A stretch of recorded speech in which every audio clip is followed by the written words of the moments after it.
Hello guys, welcome back to your YouTube channel SKM study. मैं हूं आपका educator Shivam Mishra. आपका स्वागत करते हैं आपके अपने यूट्यूब चैनल एसकेएम स्टडी पर।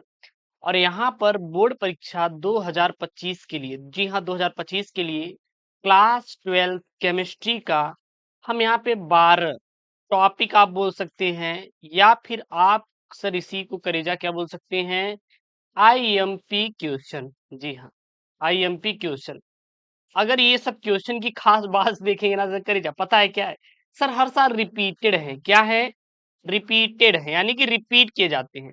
और जो जो रिपीट होता है कहीं ना कहीं हमें उसे पढ़ना क्या होता है, बहुत ही इंपॉर्टेंट होता है। अच्छा सर, इसमें क्या क्या पढ़ाने वाले हैं? तो इसमें मैं आपको क्या बताने वाला हूँ पता है? एक तो बहुविकल्पी में बताने वाला हूँ। क्या करेजा? बहुविकल्पी बताने वाला हूँ। अच्छा, ये तो पहला हो गया। दूसरा सर क्या पढ़ाने वाले हैं? तो दूसरा मैं आपको बताने वाला हूँ आपको लघु उत्तरीय। कौन सा प्रश्न आपका? लघु उत्तरीय प्रश्न मैं आपको पढ़ाने वाला हूँ। तो यहाँ पे मैं आपको टोटल दो टॉपिक में कराऊंगा। वो कौन कौन सा? आपका बहुविकल्पी और लघु उत्तरीय प्रश्न। और ये सब जो क्लास 12 के रिपीटेड क्वेश्चन है, गुरुदेव भरोसा नहीं है, उनकी कसम खिला देंगे। अरे गुरुदेव आप चाहे जो बोल लो यार, करे जा। लेकिन एक बात है कि जो भी मैं आपको कंटेंट प्रोवाइड करूंगा वो मोस्ट से मोस्ट इंपॉर्टेंट वाला होगा। इसकी मैं आपसे क्या लूंगा सर? गारंटी मैं लूंगा। ठीक है ना सर? सबसे पहले अगर हम लोग बहुविकल्पी की बात करें तो बहुविकल्पी आपके पेपर में सर पता है कितने नंबर का पूछा जाता है? क्लास 12 केमिस्ट्री में 5 अंकों का आपका बहुविकल्पी बनता है। कितने नंबर का? 5 नंबर का बहुविकल्पी आपका बनता ही बनता है। फिजिक्स में सर 6 अंकों का आपका ऑब्जेक्टिव बनता है। कितने अंकों का? 6 अंकों का ऑब्जेक्टिव बनता है। पहला यहाँ पे प्रश्न है, हिमांक का अवनमन सीधा समानुपात दर्शाता है। यानी जो हिमांक का अवनमन होता है, यह किसका समानुपात दर्शाता है? सीधा समानुपात दर्शाता है। तो विलयन की मोल ललता के समानुपात दर्शाते हैं। यानी कि लिख सकते हैं हिमांक का अवनमन अवनमन समानुपात क्या हो जाएगा? समानुपाती क्या हो जाएगा? विलयन का विलयन की मोललता। मोललता इसको आप ऐसे भी लिख सकते हैं, मोललता हो जाएगा। क्लियर है ना? तो गुरुदेव ये क्या दर्शाता है? ये क्या दर्शाता है करेजा? तो आपका विलयन का जो अनुमान होता है, विलयन की मोललता का समान अनुपात दर्शाता है। यानी कि आपका तीसरा नंबर करेजा क्या हो जाएगा? राइट हो जाएगा। क्लियर है? चलिए दूसरा यहाँ पे देखिएगा। अच्छा सर, इसका पीडीएफ तो करेजा मैं इसका पीडीएफ आपको टेलीग्राम चैनल एसकेएम स्टडी पर भेज दूंगा, जाके वहां से आप लोग डाउनलोड कर लीजिएगा। अच्छा, एसकेएम स्टडी टेलीग्राम चैनल का जो लिंक है करेजा, वो कहाँ पे मैंने डिस्क्रिप्शन बॉक्स में दे रखा है, जाके वहां से कर लीजिएगा एसकेएम स्टडी को ज्वाइन करेगा। ठीक है ना? न्यूनतम हिमांक वाला विलयन होता है। न्यूनतम हिमांक वाला विलयन होता है सर, जो सबसे न्यूनतम हिमांक होता है वो किसका होता है? पोटेशियम सल्फेट का। पोटेशियम सल्फेट का सबसे न्यूनतम क्या होता है? हिमांक होता है। अच्छा गुरुजी, सबसे उच्चतम किसका होता है? सबसे उच्चतम किसका होता है? सोडियम क्लोराइड का। सोडियम क्लोराइड का सर फार्मूला क्या हो जाएगा आपका? हाँ, अरे करे जवाब NaCl। अच्छा गुरुदेव, इसको हम लोग क्या बोलते हैं? साधारण नमक कहते हैं। क्या बोलते हैं सर? साधारण नमक बोलते हैं। अच्छा गुरुदेव, हम लोग टाटा का नमक खाते हैं, वो जो कि देश का नमक होता है। मैं आपको बताते चलूं, आप इसको मत खाइए ज्यादा। आप मतलब ये नहीं, मैं इसको नहीं बोल रहा हूँ, मैं आपको बोल रहा हूँ किसी नमक को मत खाइए, बस आप खाइए सेंधा नमक मार्केट मिलता है। कौन सा सर? सेंधा नमक। कर रहे गुरुदेव, इसको तो मैंने देखा भी था। सेंधा नमक भाई साहब, मतलब जो आपके अंदर सोडियम की कमी होती है, जी हाँ, सोडियम की कमी होती है, उसको क्या करता है? भरपाई करता है। आप ट्रस्ट कीजिए सर, हम मम्मी को अपने लेके एडमिट थे, मैं कल का ही आपको बताया था। मम्मी की अचानक तबीयत खराब हो गई तो उनके अंदर सोडियम और पोटेशियम की क्या हो गई थी सर? कमी हो गई थी। यही सोडियम और पोटेशियम की करेजा क्या हो गई थी? कमी हो गई थी। तो इसको आपूर्ति के लिए पता है उन उनको क्या दिया गया? सोडियम दिया गया। क्या दिया गया? Sodium plus potassium. Sodium plus potassium का विलयन था, उससे ही चढ़ाया गया उनको। ठीक है ना? कह सकते हैं आप सोडियम की कमी से भी आपको रोग हो सकता है। और सोडियम की भरपाई सर सेंधा नमक करता है, देश का नमक। हाँ गुरुदेव, सेंधा नमक तो गुरुदेव है कि नहीं? मजा आ गया गुरुजी, अरे गुरुजी। तीसरा यहाँ पे सर, किसी भी इलेक्ट्रोड का इलेक्ट्रोड विभव निर्भर करता है। अगर कोई भी इलेक्ट्रोड विभव है उसका इलेक्ट्रोड विभव जो निर्भर करता है धातु की प्रकृति पर निर्भर करता है कि उस धातु की प्रकृति क्या। सर समझाइए। जैसे मान लीजिए एक लड़का है, अब इसका प्रकृति क्या है, मतलब ये क्या साधारण है, साधारण है, या फिर गुरुदेव नालायक है, नालायक है, ठीक है ना। तो उसकी प्रकृति पर निर्भर करता है, मतलब वो धातु किस प्रकार का है। फिर विलयन के ताप पर, अगर विलयन का ताप कम है तो जाहिर सी बात है इलेक्ट्रोड विभव कम होगा, विलयन का ताप ज्यादा है तो उसका अलग होगा। और विलयन की मोलरता पर, किस पर, मोलरता पर, एक मोलरता होता है, एक मोलरता होता है, ये बात ध्यान देना। तो यानी कि इन सभी पर राइट आंसर हो जाएगा चौथा वाला, यहाँ पे आंसर करेजा निकल कर आएगा। चलिए सर अगला चौथा यहाँ पे है, किसी इलेक्ट्रोड का इलेक्ट्रोड विभव निर्भर नहीं करता। आप देखिएगा यहाँ पे बोल रहा है निर्भर नहीं करता, ऊपर देखेंगे निर्भर करता है कहाँ पर, सर धातु की प्रकृति पर भी निर्भर करता है, और विलयन के ताप पर भी, विलयन की मोललता पर, इन सभी पर निर्भर करता है। लेकिन किस इलेक्ट्रोड का इलेक्ट्रोड विभव निर्भर नहीं करता, सर धातु की प्रकृति एवं आयनों पर निर्भर करता है, बिल्कुल। विलयन में उपस्थित आयनों की सांद्रता पर निर्भर करता है, बिल्कुल। ताप पर भी निर्भर करता है, लेकिन दाब पर सर निर्भर नहीं करता। यानी गुरुदेव दाब से उसको कोई लेना देना है ही नहीं है गुरुजी, कुछ भी हो जाए उसको कोई मतलब नहीं है सर। दाब क्या होना चाहिए, कम होना चाहिए दाब या फिर ज्यादा होना चाहिए, उसको कोई सर लेना देना बिल्कुल भी नहीं है। क्लियर है करे जब, बिल्कुल गुरुदेव क्लियर है। कोई टेंशन हो करे जब तो बता ही देना, ठीक है ना, कोई टेंशन हो तो बिल्कुल बता ही देना कि करेजा यहाँ पे दिक्कत हो रही है, ताकि हम उसको सॉल्व करा पाए, ठीक है ना। चलिए कोई दिक्कत नहीं।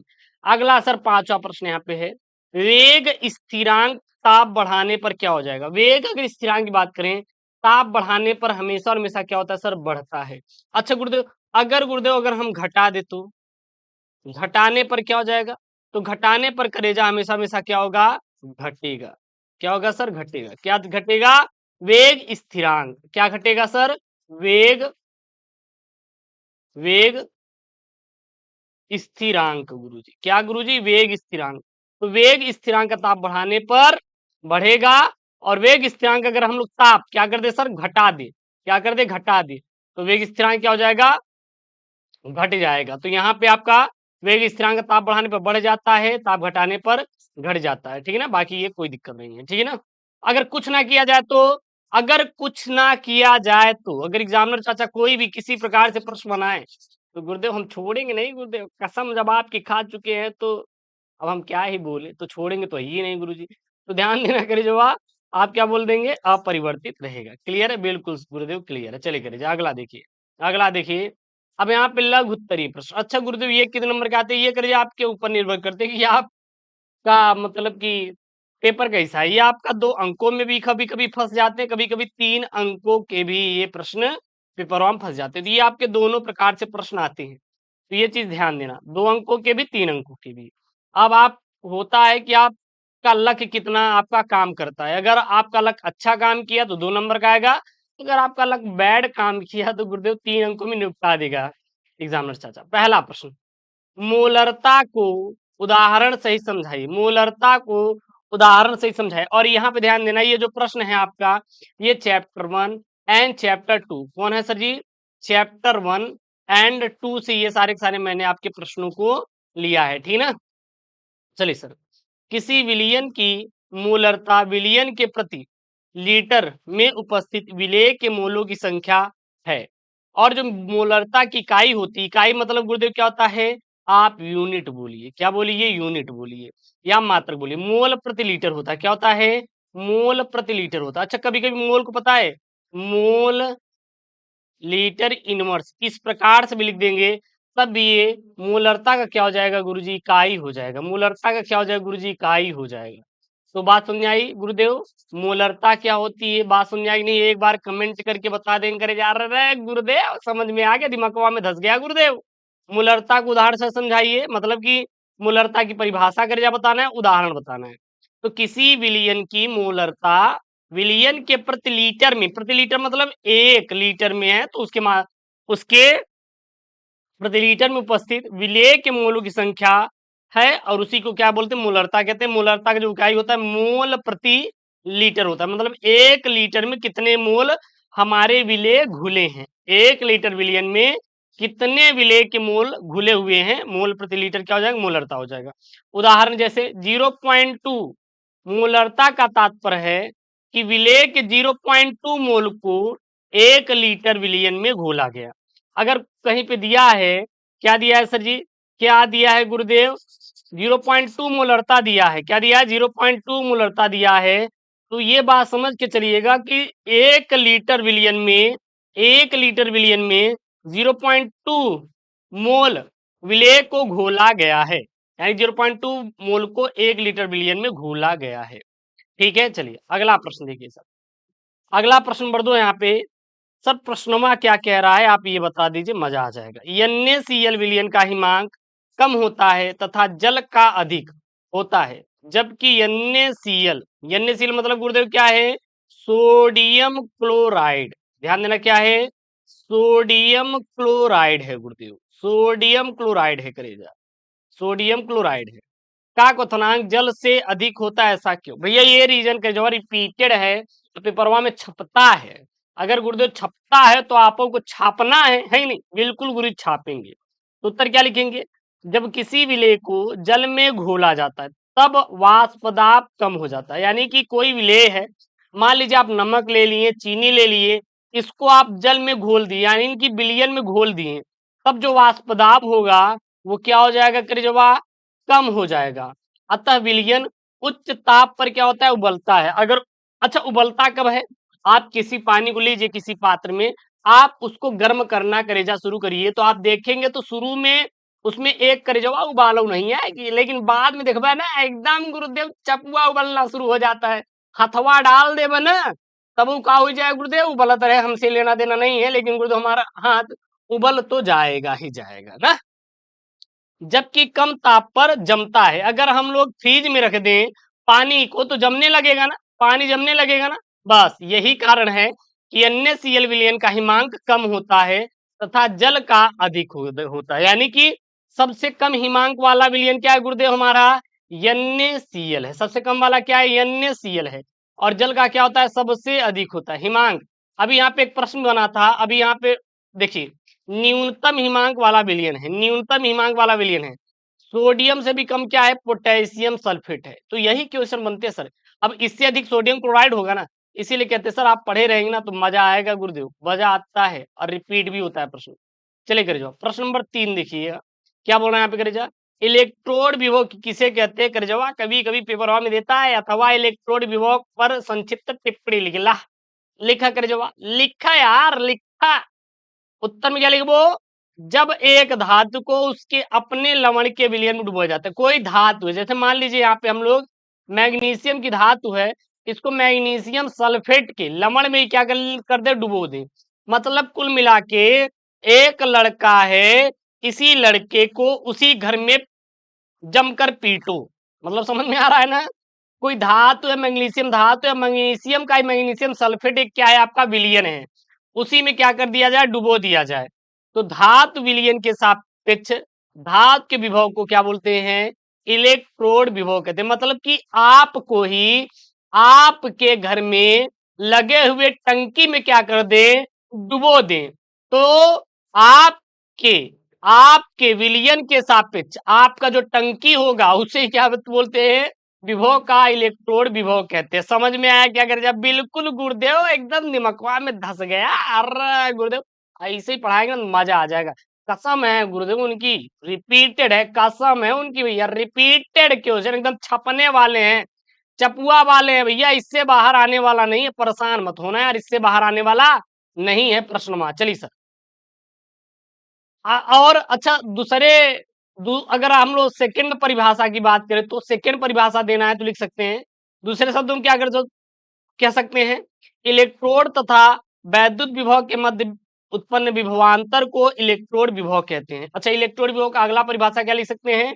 इलेक्ट्रोड तथा वैद्युत अवघट्ट के मध्य उत्पन्न विभवांतर को क्या बोलते हैं, इलेक्ट्रोड विभव बोला जाता है। ठीक है ना। अगला यहाँ पे है, मानव शरीर के लिए कैल्शियम तथा लोहे का महत्व बताइए, यानी कि कैल्शियम और लोहे का मतलब कि यहाँ पे बोलना है कि क्या महत्व है। तो आप देखेंगे कैल्शियम हड्डियों तथा दांत के निर्माण में उपयोग होता है और हमारे हड्डियों में पाया जाता है। एक कैसा रंग होता है गुरुदेव, सफेद होता है। क्या होता है, सफेद होता है। ये सबको पता है। और मांसपेशियों की जो क्रिया में भी क्या करता है, हेल्प करता है। अच्छा लोहा, अभी कहते हैं ना गंगवा में दिया है, अरे यार कैसे लोह बही लगा है, लई जा अच्छा लगा ले थोड़ा है पे फिटकरी, तो स्कंदन का काम करता है फिटकरी। तो आप लोह मतलब हमारे जो खून होता है गुरुदेव, रक्त होता है, रक्त गुरुदेव, अरे गुरुदेव खून, खून गुरुदेव, उसमें क्या है, हीमोग्लोबिन और मायोग्लोबिन उसमें हमारा पाया जाता है। करेजा क्लियर है, बिल्कुल गुरुदेव क्लियर है, ठीक है ना। अगला यहाँ पे प्रश्न नंबर 5 है करेजा, एथिल एमीन क्षार की प्रकृति प्रदर्शित करता है, क्यों, यानी जो एथिल एमीन होता है यह क्षार की प्रकृति को क्या करता है, प्रदर्शित करता है, ऐसा क्यों। तो जो एथिल एमीन के नाइट्रोजन परमाणु पर एकांकी इलेक्ट्रॉन युग्म की उपस्थिति होने के कारण एथिल एमीन अन्य एमिनों की तरह क्या करता है, क्षारकीय है, और यह दुर्बल एकांकी क्षारकीय की भांति क्या करता है, व्यवहार करता है। ये सब रिपीटेड है सर। अगला देखिएगा प्रश्न, प्रश्न नंबर 6 क्या बोल रहा है, पे प्रश्न नंबर 6 क्या रहा है, हेलोएरिन जल में अघुलनशील है जबकि बेंजीन में घुलनशील है, ऐसा क्यों, यानी जो हेलोएरिन होता है अगर इसको हम पकड़ के जल में घोले तो नहीं घुलेगा, लेकिन बेंजीन में घोल दे, बेंजीन का फार्मूला क्या होता है सर, C6H6, ध्यान देना C6H6 बोले तो बेंजीन है, इसमें घुल जाएगा, ऐसा क्या कारण है।